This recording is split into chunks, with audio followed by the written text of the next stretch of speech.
Olwaleero ofisi y'omubazi w'ebitabo bya gavumenti ekulemberwa John Muwanga efulumiza alipoota ku nkozesa y'ensimbi za gavumenti ey'omwaka gw'ebyensimbi 2021-2022. Ezimu ku nsonga eziri mu alipoota eno gyakwasiza sipiika wa palamenti Anitamo eraga nti eggwanga Uganda amabanja gagiri mu bulago. Alipoota eraga nti Uganda ebanjibwa buwumbi emitwalo munaana mu kakaaga mu lukaaga mu lufuutifuuti 86.6 trillion. Engeri gavumenti yeewolamu kibeta public debt auditor general ya auditing public debt okwewola konna mu Uganda gavumenti ng'egitewolamu ab'ebweru ensimbi okuva ebweru ne domestically kuva munda twewola okuva ebweru twewola ne munda. So tugenza okulaba nga kwewola nako kweyongedde nnyo kungi nnyo nako mujja kusanga kuli mu kitabo kyaffe. Okusinziira ku kitongole kyebyensimbi International Monetary Fund kyasawo ekkomo lyabitundu 5 ku buli 10 ku byenfuna by'eggwanga kwerina okukoma okwewolera kyokka Uganda yasusizaawo nga katali mu bitundu 5.3 ku buli 10. Mu mwezi gw'omwenda omwaka 2022 ebbanja lyali lituuse ku buwumbi emitwalo 8. 80 trillion. Now, GDP is estimated at around 160 trillion. So that gives us a ratio of what we said as 50% of GDP.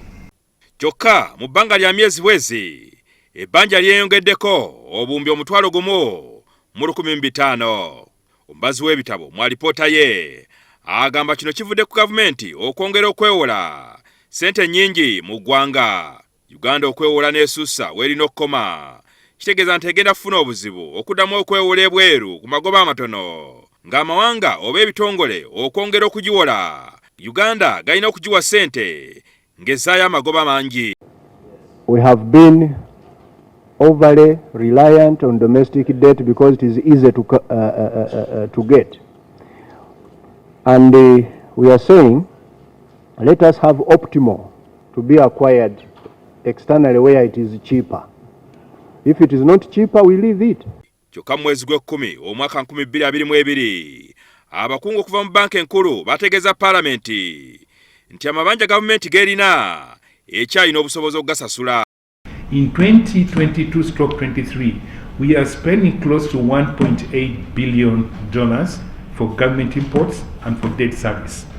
And already we are seeing that part of the reduction in the foreign currency reserves this year is linked to that. Minisita w'ebyensimbi Matiya Kasayija era yategeeza nti tekyetaagisa nnyo Uganda okwewola ebweru waayo nga kati gavumenti esobola okwewola mu ggwanga. Njagala okwewola ssente ez'okulaakulanya eggwanga mu nguudo, mazzi, masomero biki.